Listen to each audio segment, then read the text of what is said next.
What's up, y'all? It's your boy Big C back here with another video, and today we got the third part of my 5-part mini-series where we're ranking the top 10 players at each position in the NBA, and today we're going to be ranking the top 10 small forwards in the league.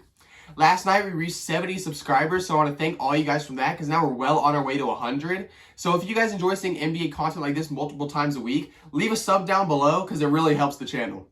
Before we talk about anything else, let's go ahead and get into this list. Before we enter the top 10, I had a couple honorable mentions that I thought were just having too good of seasons for their teams to be left off entirely. My honorable mentions are Michael Porter Jr. of the Denver Nuggets, Keldon Johnson of the San Antonio Spurs, and DeAndre Hunter of the Atlanta Hawks.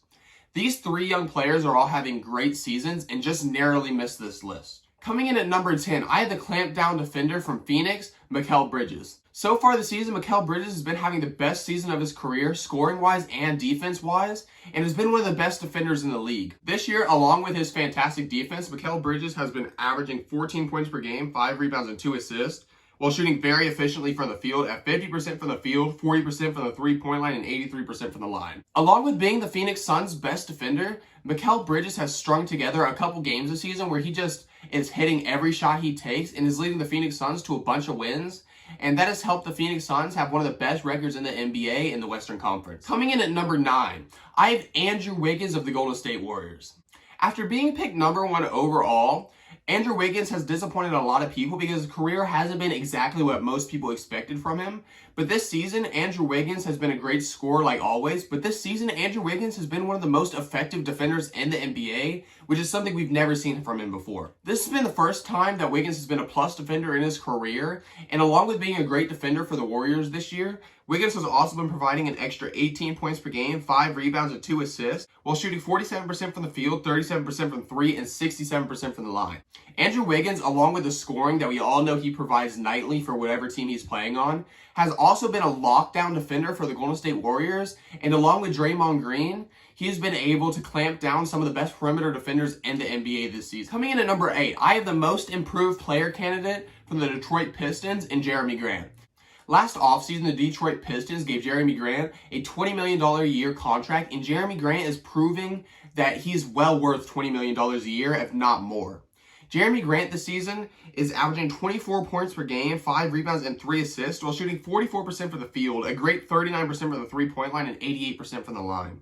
This season, along with his amazing offense, Jeremy Grant has been playing just as well on the defensive end as he was for teams like the Oklahoma City Thunder and the Denver Nuggets in years past. It wouldn't surprise me if this year Jeremy Grant ended up walking away with the Most Improved Player award, and that's why I have him here at number 8 on my top 10 small forward. Coming in at number 7 for the Charlotte Hornets, I have the player that I thought got the most debatable contract this offseason in Gordon Hayward, making over $30 million a year.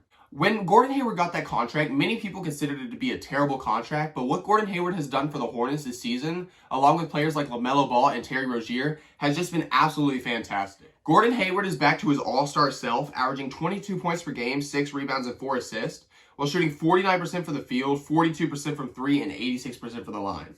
Gordon Hayward, after his injury in Boston, many people speculated whether or not he'd be the player that he was when he was in Utah, and this season he is proving that he has come back from that injury as great as he ever was, and this season he could be an all-star reserve in the Eastern Conference.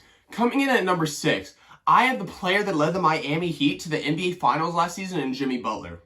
Although Jimmy Butler hasn't played very many games for the Heat this season, the games that he has played is the games that the Miami Heat have been able to string together wins.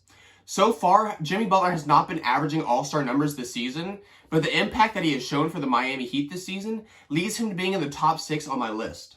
Jimmy Butler this season is only averaging 19 points, but he is averaging a great 8 rebounds and 7 assists, while shooting 44% from the field, a absolutely horrendous 17% from the three-point line, and 86% from the free throw line. Although Jimmy Butler's stats might not show it, his defense and leadership, since he's been back on the Miami Heat healthy, has led the Miami Heat to having a decent stretch of games recently when they've been able to string together a good many wins. Now, entering the top 5, I have the Milwaukee Bucks' second best player in Chris Middleton. Last season, Chris Middleton was an all-star and nearly made the 50-40-90 club, and this season he is making a case to be an all-star once again, and at this point, he is well on his way to joining the 50-40-90 club officially this year. This season, he is averaging 20 points per game, 6 rebounds, and 6 assists, while shooting 51% from the field, 44% from the three-point line, and 90% from the free throw line. Chris Middleton, along with being a great scorer for the Milwaukee Bucks, is also a plus defender on the team and has led the Milwaukee Bucks to being one of the best defensive teams in the NBA this season, along with players like Giannis Antetokounmpo, Brook Lopez, and Drew Holiday. Coming in at number 4, I have the young player who was drafted by the Los Angeles Lakers and now plays on the New Orleans Pelicans in Brandon Ingram. Brandon Ingram is one of the most talented players that we have in the league at a very young age, and this season has been no different, where he's been averaging 24 points per game, 5 rebounds, and 5 assists, while shooting 47% from the field, 40% from the three-point line, and 87% from the free throw line. Not only is Brandon Ingram one of the best young players in the league, but he's also one of the best players in the league. And next to Zion Williamson this year, although the Pelicans haven't had a very good season, they are both making very strong cases to be all-star reserves in the Western Conference. Now, entering the top 3 is where we'll get a little bit controversial on who should be classified as a small forward and who should be classified as a power forward. At number 3, I have Jason Tatum of the Boston Celtics, who by many is considered to be a power forward, but this season for the Boston Celtics, in nearly every game, he's been starting at a small forward position. Nonetheless, Jason Tatum is one of the best two-way players in the game, and next to players like Marcus Smart, Jaylen Brown, and Kemba Walker, the Boston Celtics have a great chance to do something in the Eastern Conference playoffs this season. This season, Jason Tatum has had the best season of his career, averaging 26 points per game, 7 rebounds, and 5 assists, while shooting 45% from the field, 39% from the 3, and 87% from the line.